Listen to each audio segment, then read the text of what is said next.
Hello student, ये जीव विज्ञान का अध्याय 8 है। ये अध्याय 8 शुरू करने से पहले मैं आपसे कुछ बोलना चाहूँगा कि इस चैनल को आप सब्सक्राइब करें, लाइक करें और शेयर करें। जैसा कि आपको मालूम है कि यूपी बोर्ड यानी कि उत्तर प्रदेश माध्यमिक शिक्षा परिषद ने आपके सिलेबस में 30% सिलेबस को हटा दिया है। अब जो बचा हुआ सिलेबस है उस सिलेबस में जितना आना है उसी के अकॉर्डिंग ये वीडियो मैं बना रहा हूँ। आपको सिर्फ इतना ही पढ़ना है, इतना ही आपका सिलेबस है। तो स्टार्ट करते हैं अध्याय 8, जिसका कि नाम है जीव जनन कैसे करते हैं।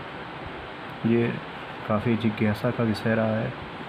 हर स्टूडेंट के मन में अक्सर ये बात आती है कि आखिर एक जीव दूसरे जीव को किस प्रकार से जन्म करता है, किस प्रकार से एक नई जनरेशन आती है, किस तरह से एक नई प्रजाति आती है, किस तरह से हमारा विकास होता है, हमारा जन्म कैसे हुआ, ये लैंगिक क्या है, अलैंगिक क्या है। यानी कि इस तरह के क्वेश्चन हर स्टूडेंट के मन में होते हैं और इन क्वेश्चंस का जवाब, क्योंकि आप हाई स्कूल के स्टूडेंट हैं तो आपको इन सारी चीज़ों के बारे में जानकारी होना ज़रूरी है। तो अगर हम बात करें, जैसा कि आपका लेसन है अध्याय 8 है कि जीव जनन कैसे करते हैं। अब यहाँ पर अगर हम जनन की बात करें तो जनन वह प्रक्रिया है जिसके द्वारा जीव अपने ही समान जीव उत्पन्न करते हैं। यानी कि जनन की अगर एक शॉर्ट डिफिनेशन की बात करें, एक छोटी परिभाषा की बात करें, तो हमारे सामने जो परिभाषा आ रही है वो ये है कि जनन वह प्रक्रिया है जिसके द्वारा जीव अपने ही समान जीव उत्पन्न करते हैं। यानी कि हर जीव के अंदर, हर प्रजाति के अंदर एक क्षमता होती है कि वो परिपक्व होने पर अपने ही समान जीवों को उत्पन्न कर सकता है। यह कई प्रकार से उत्पन्न कर सकता है। आइए देखते हैं कि प्रजनन के प्रकार, यानी कितने प्रकार से वो एक नई प्रजाति को इस दुनिया में ला सकता है, अपने ही समान एक जीव को इस दुनिया में ला सकता है। कितनी विधियों के द्वारा? तो वो प्रजनन की 2 विधियों के द्वारा एक नई जीव का निर्माण कैसे करता है। तो 2 विधियों के द्वारा वो एक नए जीव का निर्माण करता है। पहली विधि है अलैंगिक जनन और दूसरी विधि है लैंगिक जनन। आइए अलैंगिक जनन के बारे में जानकारी करते हैं। अलैंगिक जनन, एकल जीव, एक ही जीव नए जीव को उत्पन्न करता है। इस लाइन को अच्छे से समझते हैं। एकल जीव यानी कि सिर्फ और सिर्फ एक जीव, उसे किसी भी पार्टनर की ज़रूरत नहीं होती। वो अपने आप में कैपेबल होता है, सक्षम होता है अपने ही समान जीव को उत्पन्न करने की। यानी अलैंगिक जनन में पार्टनर की कोई भी आवश्यकता नहीं होती है, एक साथी की कोई ज़रूरत नहीं होती है। अलैंगिक जनन में एक जीव ही अपने समान एक जीव को उत्पन्न कर सकता है। युग्मक का निर्माण नहीं होता है। अगर आप 2 नंबर पर देखें तो लिखा हुआ है युग्मक का निर्माण नहीं होता। ये युग्मक क्या है? युग्म का मतलब होता है 2, जबकि ऊपर वाली लाइन से ही हमें समझ में आ रहा है यहाँ पर 2 जीव नहीं है। यानी कि पार्टनर ना होने की वजह से यहाँ पर युग्मक का निर्माण नहीं होता है। नया जीव पैतृक जीव के समान या समरूप होता है। यानी कि जो नया जीव उत्पन्न होता है वो हूबहू वैसा ही होता है जैसा उसका जनक रहा है। यानी कि उसको जन्म देने वाला जो भी उसका फादर है तो हूबहू उसका क्लोन होता है, हूबहू उसकी कॉपी होता है। अलैंगिक जनन निम्न वर्ग के जीवों में पाया जाता है। यानी कि ये जो अलैंगिक जनन है यह निम्न वर्ग के जीवों में पाया जाता है। निम्न वर्ग के जीवों से यहाँ पे तात्पर्य है कि ऐसे जीव जो निम्न वर्ग में आते हैं। ऐसे जीव कौन कौन से होते हैं? Amoeba, plasmodium, spirogyra, hydra. Amoeba, spirogyra, hydra, ये निम्न वर्ग के जीव हैं जो कि अलैंगिक जनन से उत्पन्न होते हैं। यहाँ पर मैंने एक नोट दे रखा हुआ है, काफ़ी इम्पॉर्टेंट है, कि अलैंगिक जनन में एक ही जनक की आवश्यकता होती है। यानी ये एक ऐसा प्रजनन का माध्यम है जिसमें सिर्फ और सिर्फ एक ही जनक की आवश्यकता होती है। आइए और आगे चलते हैं।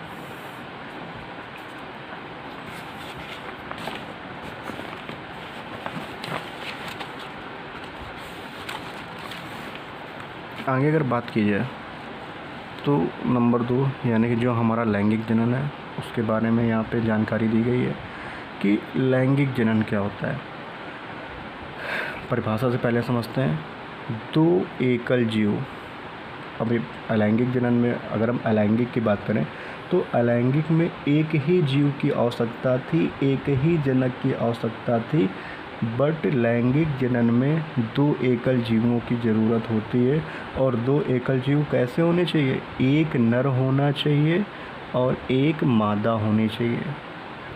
ऐसा नहीं है कि 2 सेम टाइप के हो जाएं। 2 नर लैंगिक जनन नहीं कर सकते, 2 मादाएं लैंगिक जनन नहीं कर सकती हैं। यहाँ पर एक विपरीत प्रकार के सेक्स की ज़रूरत होती है। एक नर की आवश्यकता होती है और एक मादा की आवश्यकता होती है। ये दोनों मिलकर एक नए जीव का निर्माण करते हैं। आइए मैं आपको समझाता हूँ कि कैसे एक नए जीव का निर्माण होता है। नर जब मादा से मिलन करता है, नर जब मादा से मिलन करता है तो मिलन करने पर युग्मनज बनता है। नर और मादा जब आपस में मिलते हैं तो युग्मनज बनता है। यहाँ पर रुकेंगे। अलैंगिक जनन में मैंने बोला था कि युग्मनज की आवश्यकता नहीं होती है, युग्मक का निर्माण ही नहीं होता, क्योंकि वहाँ पर एक जनक था। यहाँ पर 2 जनक हैं, वो भी डिफरेंट टाइप के, एक नर है एक मादा है। जब नर और मादा युग्मक मिलते हैं, इनका मिलन होता है, इनके मिलन से एक युग्मनज बनता है। युग्मनज कुछ समय के बाद भ्रूण का निर्माण करता है और यही भ्रूण परिपक्व होकर हमारी नई संतान होती है। ये जो नई संतान होती है यही क्या होती है? हमारी न्यू जनरेशन होती है। इसको एक बार फिर से समझ लेते हैं कि जब नर और मादा दोनों आपस में फर्टिलाइज यानी कि मिलन करते हैं तो नर युग्मक मादा युग्मक के मिलने से या बनने से युग्मनज का निर्माण होता है। यह युग्मनज भ्रूण का निर्माण करता है और एक निश्चित समय के बाद एक नई संतान उत्पन्न होती है, यानी संसार में आती है। नया जीव आनुवांशिक रूप से पैतृक जीवों के समान होता है परंतु समरूप नहीं। इस लाइन को समझना है कि नया जीव पैतृक जीव के समान होता है, यानी कि इंसान से इंसान का ही जन्म होगा, जानवर से जानवर का ही जन्म होगा, पेड़ पौधों से पेड़ पौधों का ही जन्म होगा। ये पैतृक जीव के समान तो होंगे भाई। एक इंसान है तो इंसान को ही जन्म देगा, लड़का हो या लड़की हो, मनुष्य का ही जन्म होगा। परंतु ये ज़रूरी नहीं कि जैसे पिता की शक्ल हो वैसे ही बच्चे की हो, या जैसे मादा की शक्ल है जैसे मदर की शक्ल है वैसे ही बच्चे की शक्ल हो। ये ज़रूरी नहीं है, यानी ये समरूप नहीं होते। कुछ आदतें समान हो सकती हैं, कुछ गुण समान हो सकते हैं, पर समरूपता नहीं होती है। लंबाई, चौड़ाई, ऊंचाई, खान पान में कहीं ना कहीं असमरूपता आ ही जाती है, यानी कि समरूप नहीं होते हैं। लैंगिक जनन उच्च वर्ग के जीवों में ही पाया जाता है। लैंगिक जनन उच्च वर्ग के जीवों में पाया जाता है, जैसे मनुष्य, पेड़ पौधे, जानवर, इनमें लैंगिक जनन पाया जाता है। नोट देखते हैं। नोट हमारा दे रखा हुआ है कि मनुष्य में 23 जोड़ी गुणसूत्र पाए जाते हैं। जो हम मनुष्य हैं, हम मनुष्य के अंदर 23 जोड़ी गुणसूत्र। इसको अगर दूसरी भाषा में बात करें तो हमारे अंदर 46 गुणसूत्र होते हैं। ये 46 गुणसूत्र ही हमें मनुष्य यानी कि लड़का या लड़की बनाते हैं। जानवरों में अलग होते हैं, पेड़ पौधों में अलग, यानी कि हर जीव के अलग गुणसूत्र होते हैं।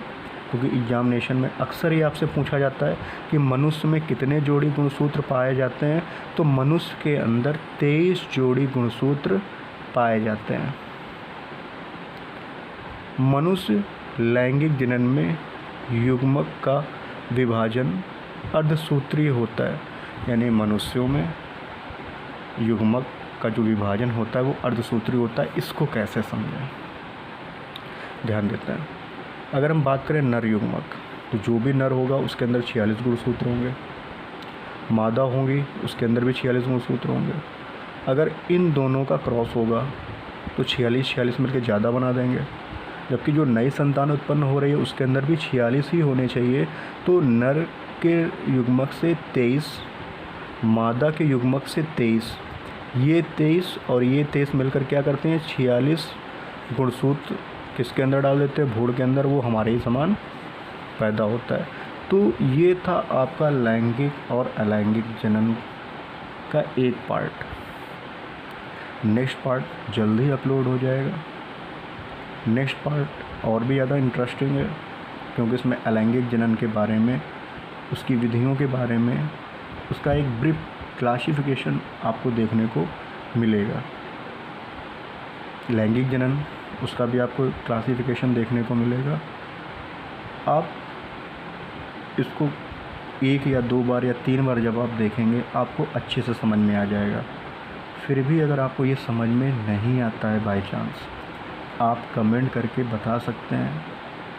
सेम चैप्टर मैं रिवाइज़ करूँगा, कोई नहीं करता है, बट मैं इस चैप्टर को फिर से रिवाइज़ करूँगा और आसान भाषा में आपको समझाने की कोशिश करूँगा, इन केस अगर आपको समझ में नहीं आया।